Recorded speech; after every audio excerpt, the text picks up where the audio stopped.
Get ready for the countdown.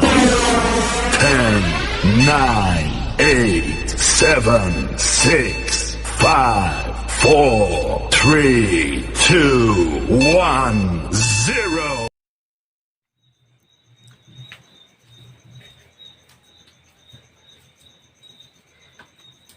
Hello students, कैसे हैं आप लोग। आशा करता हूं कि आप लोग मस्त होंगे, खुश होंगे और अच्छे से पढ़ाई करते होंगे। आज इस वीडियो क्लास में आपके लिए कुछ खास होने वाला है, ठीक है ना। तो आपसे आशा करते हैं कि आप इस वीडियो क्लास में शुरू से लेकर अंत तक बने रहेंगे, जिससे आपको हर एक चीज, छोटी से छोटी चीज बहुत अच्छे से समझाने वाला हूं। ठीक स्टूडेंट्स, हमने पिछली क्लास में प्रश्नावली 1.2 के बहुत सारे क्वेश्चन कर लिए थे, जिसमें हमने कुछ एग्जाम्पल भी देखे थे कि वास्तविक संख्या रेखा पर हमने कुछ अपरिमेय संख्या का निरूपण किया था, जिसमें √2 था, ठीक है ना। तो आज हम जो प्रश्न क्रमांक हमारा 4th है, उसमें क्या है, √5 का वास्तविक संख्या रेखा पर निरूपण करना है, ठीक है ना। उसके पहले हमें √3 का करना पड़ेगा, क्योंकि उसका भी यूज होने वाला है, ठीक है ना। फिर जैसे ही हम √5 का करेंगे तो उसमें √4 का भी हम कर लेंगे। तो आप बने रहिए हमारे इस वीडियो क्लास में। आइए हम समझते हैं कि वास्तविक संख्या रेखा में √3 और √5 का निरूपण हम कैसे करते हैं। बहुत आसान भाषा में आपको समझाया जाएगा। ओके स्टूडेंट्स, देखिए वास्तविक संख्या रेखा पर √3 व √5 का निरूपण आपको मैंने वास्तविक संख्या रेखा पढ़ा दी है, ठीक है ना। आप वीडियो क्लिप को देख सकते हैं और पिछली क्लास को भी देख। अब हम देखते हैं कि वास्तविक संख्या रेखा पर √3 का निरूपण हम कैसे करेंगे। पहले हम √3 का लेंगे, फिर √5 का लेंगे। हमने √2 का करवा दिया। ओके, हम देखते हैं। सॉल्व।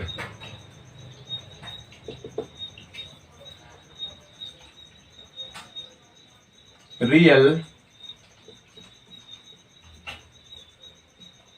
नंबर लाइन में √3 का निरूपण। ओके, ठीक है ना। अब देखिए, हमने आपको समझाया था कि हम एकक इकाई का एक वर्ग बनाते हैं, एकक इकाई का एक वर्ग बनाते हैं, जिसकी एकक इकाई मतलब एक, प्रत्येक भुजा एक की होगी, ठीक है ना। ऐसा हमने बनाया था √2 के निरूपण में, ठीक है ना। तो इसको हमने O A B नाम दे दिया था, ठीक है ना। 20 से यहां से O से B तक मिलाते हैं, इसको आधार बोलते हैं, इसको लंब बोलते हैं, इसको कर्ण बोलते हैं। तो हमने √2 का निरूपण देख लिया था। इसका मान कितना आया था, √2 आया था, ठीक है ना। हमने इसमें पाइथागोरस प्रमेय लगाया था। ओके, तो अब देखिए नंबर लाइन, ठीक है ना। अब नंबर लाइन देखिए आप, रियल नंबर लाइन, ठीक है ना। ये है रियल नंबर लाइन। थोड़ा हम इसको नीचे बना लेते हैं, ठीक है ना बेटा। थोड़ा हम इसको नीचे समझने में आसान जाए, ठीक है ना, कोई दिक्कत नहीं। इसको हम नीचे बना, ये है एक लाइन है, ये रियल नंबर लाइन है। 0 है, ये 1 हो गया, ये 2 हो गया, 3। 0 के इस तरफ चलेंगे तो -1 हो जाएगा, -2 हो जाएगा और -3 हो जाएगा, ठीक है ना।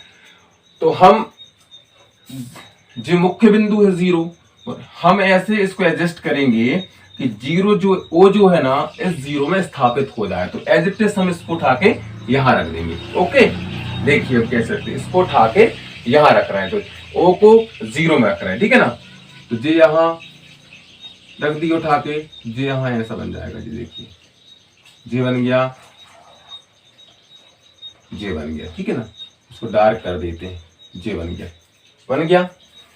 अब हमको किसका निरूपण करना है, √3 का। तो देखिए, जे होता है बेटा, ये राइट एंगल ट्राइंगल है, समकोण त्रिभुज है, तो जे 90 अंश का होगा, ठीक है ना। इसका मान 1 है, इसका मान 1 है और इसका मान √2 है जो हमने निकाल चुका है, ठीक है ना। अब हम यहाँ पर एक लंब डालेंगे, ठीक है ना जी, यहाँ पर लंब डाल दिए जी ऐसा, तो जे भी 90 डिग्री का हो जाएगा। ओके, अब इसको हमने यहाँ से ऐसा मिला दिए जी, मिला दिए इसको ABC, इस पॉइंट इसको हमने सी नाम दे दिए, ठीक है ना। अब देखिए हमने OAB का हमने त्रिभुज OAB में पाइथागोरस प्रमेय लगाया था, जिससे हमें कर्ण की प्राप्ति हो गई थी। अब हम देखेंगे BOC में, ठीक है ना, समझिए त्रिभुज BOC में, ठीक है ना, त्रिभुज BOC में पाइथागोरस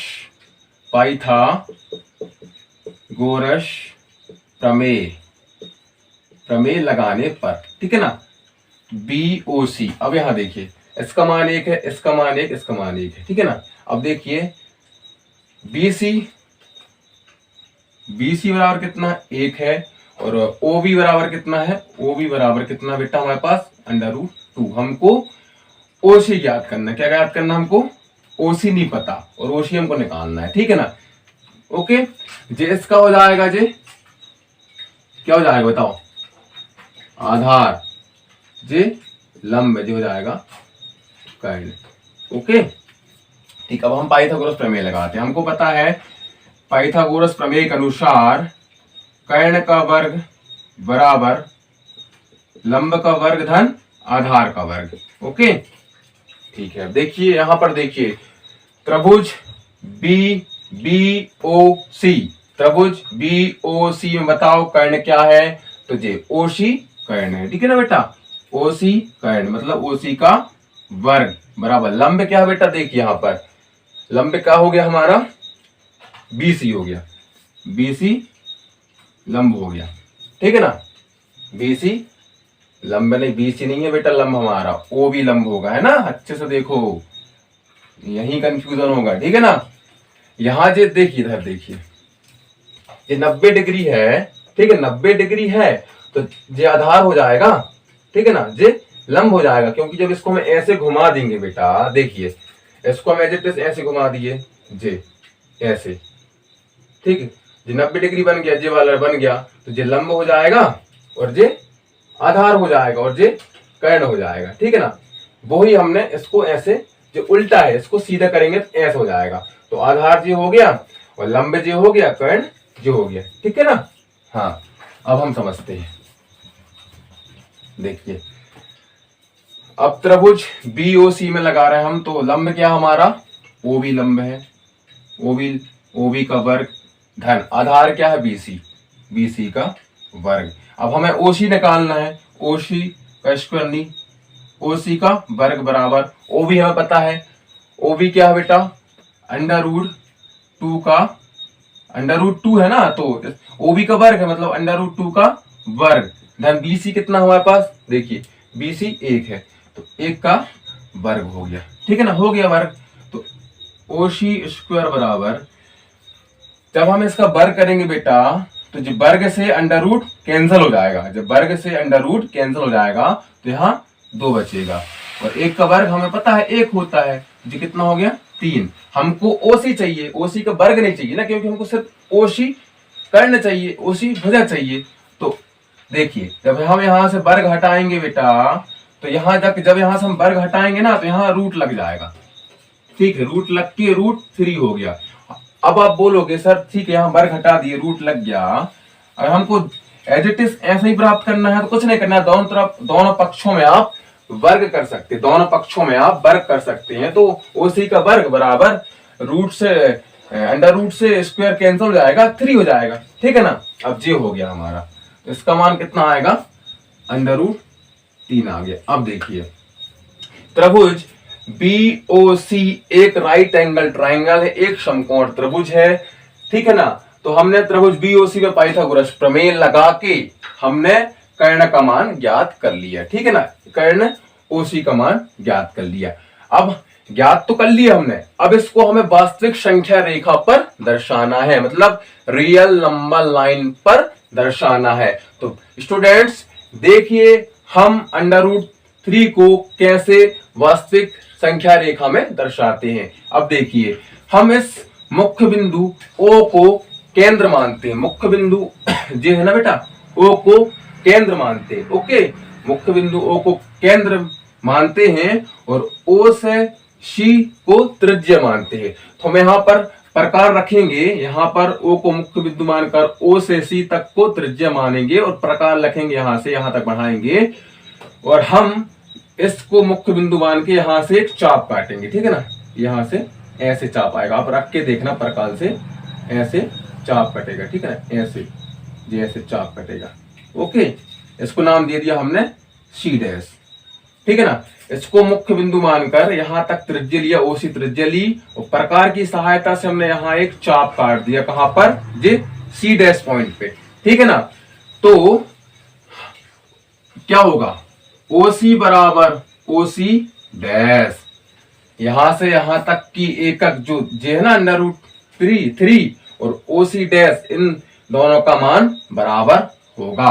ठीक है ना, तो हमने अपरिमेय संख्या √3 को रियल नंबर लाइन या वास्तविक संख्या रेखा पर हमने दर्शा दिया। देखिए बेटा जी यहाँ पर C' है ना, जे हमने रियल नंबर लाइन पर निरूपण कर दिया। ओके, आपको समझ में आया होगा।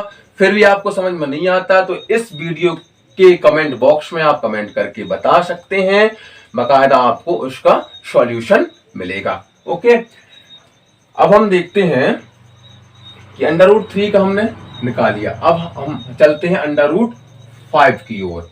ठीक है ना, हम √5 की ओर चलते हैं। तो देखिए स्टूडेंट्स, हम √5 का निरूपण करेंगे। ठीक है ना, आप स्क्रीनशॉट ले लीजिए इसका। आपने स्क्रीनशॉट ले लिया होगा।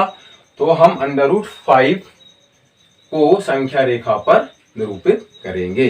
ठीक है ना, ठीक है, हम देखते हैं, इसको मिटा लेते हैं, फिर से समझा देंगे, अच्छे से समझा देंगे। ठीक है ना, बस आप क्लास में शुरू से लेकर अंत तक बने रहें। बहुत बेटा जे वाला जो क्वेश्चन है बेटा एग्जाम में जरूर आएगा।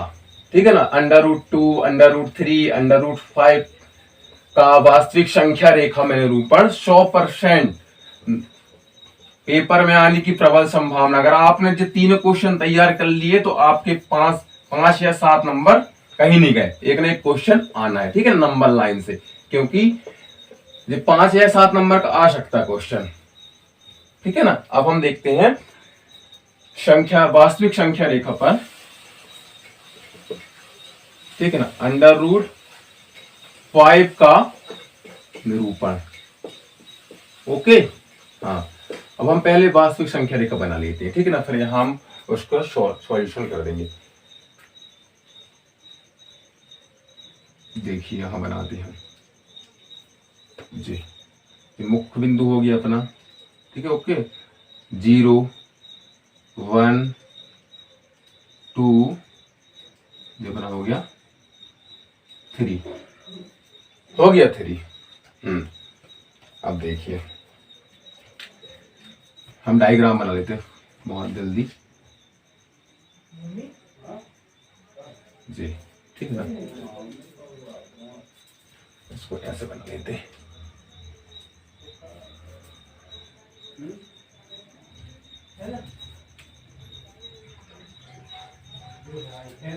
वन √2।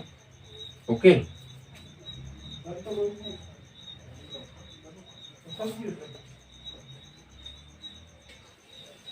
इसको निकालना अभी हमको। ठीक है ना, इसको भी निकालेंगे,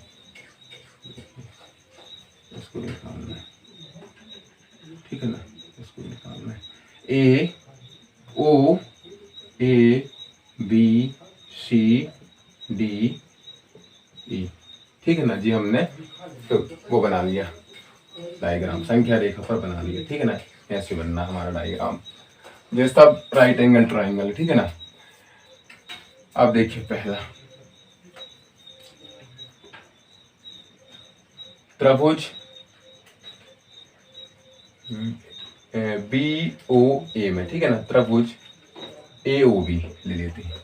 ठीक है ना, त्रिभुज AOB बी में पाइथागोरस प्रमेय, ठीक है ना, हमको पता है। अब यहां देखिए, अब क्या कर्ण क्या हमारा ओबी का स्क्वायर, और आधार लंब क्या है ए बी का स्क्वायर धन, और हो गया लंब हो गया, आधार क्या है ओ ए का स्क्वायर, तो ओ बी स्क्वायर बराबर, ठीक है ना, 1 का वर्ग धन 1 का वर्ग, इसका मान हो जाएगा 2। तो हम कह सकते हैं कि ओ बी बराबर √2, ठीक है जी, निकल गया। अब दूसरा त्रिभुज BOC में पाइथागोरस प्रमेय, देखिए BOC में पाइथागोरस प्रमेय लगाते हैं, ठीक है ना। तो हमारा देखिए कर्ण क्या हो जाएगा, जी हो जाएगा OC, O से C कर्ण हो जाएगा, ठीक है ना, OC का वर्ग कर्ण हो जाएगा, लंब क्या हो जाएगा हमारा, जल्दी बताओ, OB लंब हो जाएगा, आधार BC, ठीक है ना। तो OC का वर्ग बराबर OB का वर्ग धन BC का वर्ग, ठीक है ना। इसका मान भी 1 है, ठीक है ना। अब देखिए OC क्या है, OC हमको नहीं पता, तो OC का वर्ग ऐसे लिख दिए। OB क्या है, √2 है, √2 का वर्ग कर दिए, और BC क्या है 1, ठीक है ना। ये हो गया जी, वर्ग से रूट कैंसिल हो जाएगा, 2, 1 का वर्ग कितना होता है 1 होता है, बराबर 3। तो हमें OC चाहिए, तो OC बराबर √3 आ गया, देखिए जी √3 आ गया जी, √2 जी आ गया, ठीक है ना। अब तीसरा देखते हैं, अब हमने क्या ले लिया, BOC ले लिया, अब COD लेंगे। त्रिभुज COD में पाइथागोरस प्रमेय लगाने पर, ठीक है ना। अब यहाँ पर OD होगा लंब, OD होगा कर्ण, ठीक है ना। तो OD का वर्ग धन हो गया, इसका मान कितना निकल गया बेटा, √3 निकल गया, ठीक है। OD का वर्ग धन लंब क्या होगा, जो हो जाएगा OC, लंब हो जाएगा OC का वर्ग धन DC का वर्ग। तो OD नहीं पता हमको, OD निकालना, OD स्क्वायर बराबर OC कितना है, √3 का वर्ग धन 1 का वर्ग। तो ये हो गया बेटा, कितना हो गया हमारा, OD का वर्ग बराबर स्क्वायर से रूट कैंसिल हो जाएगा, तो 3 बचा, और 1 का स्क्वायर कितना होता है 1 होता है, ठीक है ना। तो ये हमारा हो गया 4, हो गया 4। तो हमें OD चाहिए, ठीक है ना। तो जब हम दोनों तरफ वर्ग करेंगे तो वर्ग से वर्ग कैंसिल हो जाएगा, ठीक है ना। यहां से वर्ग को हटाएंगे तो यहां पर क्या लग जाएगा, √4, और हमें पता है √4 का वर्ग मूल क्या होता है, 2 होता है, ठीक है ना। 4 का वर्गमूल कितना होता है, 2 होता है ना, और 2 का वर्ग कितना होता है बेटा, 4 होता है। तो OD हमारा कितना आ गया, 2 आ गया, ठीक है ना जी। OD का मान कितना आ गया, 2 आ गया, ठीक है ना। आप इसका स्क्रीनशॉट ले लें, फिर हम त्रिभुज DOC की ओर बढ़ते हैं, उसका सॉल्यूशन देखते हैं, ठीक है ना जी। जी अंतिम स्टेप होगी, ठीक है ना। इस स्टेप में हम √5 निकाल लेंगे और हम उसका वास्तविक संख्या रेखा पर निरूपण कर देंगे, ठीक है ना। आपने स्क्रीनशॉट ले ली होगा।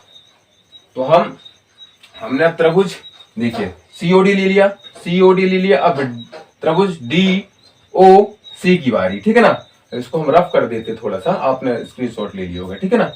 इसको हम यहां रफ कर देते,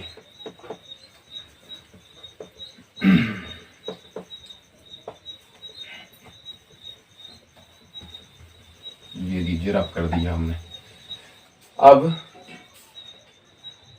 समकोण त्रिभुज DOE में पाइथागोरस, ठीक है ना, पाइथागोरस प्रमेय, ठीक है ना। अब देखिए 2 निकाल लिया हमने, अब जो आधार हो गया, जे लंब हो गया, जे कर्ण हो गया, ठीक है ना, जे आधार हो गया, ठीक है ना, जे लंब हो गया। ओके, ठीक है। अब ओ ई बराबर पाइथागोरस प्रमेय क्या है, कर्ण क्या हमारा ओ ई, तो कर्ण का वर्ग मतलब ओ ई का वर्ग बराबर लंब क्या हमारा ओ से डी है, तो ओ डी का वर्ग धन आधार क्या है डीई, क्या है बेटा डीई, आधार क्या है डीई अर्थात डीई का वर्ग। ओई निकालना हमको, तो ओई का वर्ग लिख दिए। ओडी हमको पता है, ओडी का मान कितना है 2, 2 का वर्ग धन डीई कितना है डीई 1, देखिए 1 है ना, 1 का वर्ग, तो 2 का वर्ग कितना होता है 4 और 1 का वर्ग 1 होता है, अर्थात 4 धन 1 5 हो गया। जी किसका मान आ गया ओ ई का वर्ग, इसका मान आ गया। लेकिन हमको ओनली क्या चाहिए ओ ई चाहिए, ओ ई चाहिए ना, क्योंकि यहाँ कोई वर्ग नहीं है, तो ओ ई चाहिए। तो जी वर्ग हटाएंगे यहां से ओ ई से, तो सामने क्या लग जाएगा 5 में अंडर रूट लग जाएगा, ठीक है ना। ये हमारा अंडर रूट 5 की प्राप्ति हो गई। ये देखिए हमने अंडर रूट 5 भी निकाल लिया। अब देखिए अब हम अंडर रूट 5 को वास्तविक संख्या रेखा में कैसे निरूपित करते हैं, ठीक है ना बेटा। देखिए यह रियल नंबर लाइन है, उसका जो ओ मुख्य बिंदु है, ठीक है ना। हम ओ को केंद्र मानकर और ओ से ई को त्रिज्या मानकर, ओ से ई को त्रिज्या मानकर, ठीक है ना, प्रकार की सहायता से यहां से हम एक ऐसे करके चाप काटेंगे। देखिए कैसे चाप काटेंगे, ऐसे करके चाप काटेंगे, ठीक है ना जी। आप काट के देखना, ठीक है ना, ऐसे चाप आ जाएगा, ठीक है ना। इधर से ऐसे चाप काटेंगे तो यहां जाएगा, इसको दे दिया ई डैश, ठीक है ना। हम कह सकते हैं, ठीक है ना, कि हमने अपरिमेय संख्या अंडर रूट 5 को संख्या रेखा पर निरूपित कर दिया, ठीक है ना। हाँ, अर्थात इसका मतलब ये हुआ कि अपरिमेय संख्या वास्तविक संख्या रेखा के अंतर्गत ही आती है, ठीक है ना। ये हमने सिद्ध कर दिया, अंडर रूट 2 ले लिया, अंडर रूट 3 ले लिया, अंडर रूट 5, इन तीनों एग्जाम्पल और क्वेश्चन के माध्यम से हमने अपरिमेय संख्या को वास्तविक संख्या रेखा में दर्शा दिया, ठीक है ना। तो ओ ई बराबर ओ ई डैश जे बराबर होंगी, ठीक है। ओके स्टूडेंट्स, आपको समझ में आया होगा। मैंने काफी डीपली आपको अंडर रूट 2 का समझाया था, उसके बाद फिर ओवरव्यू दिया अंडर रूट 2 का, फिर अंडर रूट 3 का समझाया, फिर अंडर रूट हमने देखो जी तो एक परिमेय संख्या होगी ना जी, 2 तो एक परिमेय संख्या है क्योंकि रूट नहीं लगा है, ठीक है ना, ये परिमेय संख्या है। फिर उसके पश्चात हमने अंडर रूट 5 का पूरा देख लिया, ठीक है ना। पाइथागोरस हर एक राइट एंगल ट्राइंगल हमने पाइथागोरस प्रमेय लगा के और हमने कर्ण का मान निकाला। तो यह क्लास आपको कैसी लगी, आप इस वीडियो के कमेंट्स बॉक्स पर आप हमें बता सकते हैं। अगर फिर भी आपको इस क्लास में कोई भी डाउट आता है तो आप बकायदा मुझे कमेंट कर सकते हैं, ठीक है ना। ओके बेटा, thank you for watching in this video. ये बहुत ही खास वीडियो, क्योंकि अंडर रूट 2 और अंडर रूट 3 और अंडर रूट 5 अगर एग्जाम में आएगा ना, फाइनल एग्जाम में, तो पक्का 5 या 7 नंबर का आने वाला है जी, 100% श्योर, ठीक है ना, 101% की गारंटी, क्योंकि ये आएगा जी, क्योंकि बच्चों को कंफ्यूज करता है। लेकिन हमने आपको बहुत आसान भाषा में आसान तरीके से इसको सॉल्व करना सिखाया, और हम कैसे संख्या रेखा पर दर्शा सकते हैं वो भी आपको हमने बताया, ठीक है ना बेटा। तो इस वीडियो को आप अच्छे से देखना और हर एक क्वेश्चन को डीपली समझना, ठीक है ना, क्योंकि परीक्षा की दृष्टि से बहुत महत्वपूर्ण क्लास है, ठीक है ना। 9th क्लास के फाइनल एग्जाम में 99.9% इस जो मैंने भी पढ़ाया है इससे आने की प्रबल संभावना है। Okay students, thank you for watching in this class. जय हिंद, जय भारत।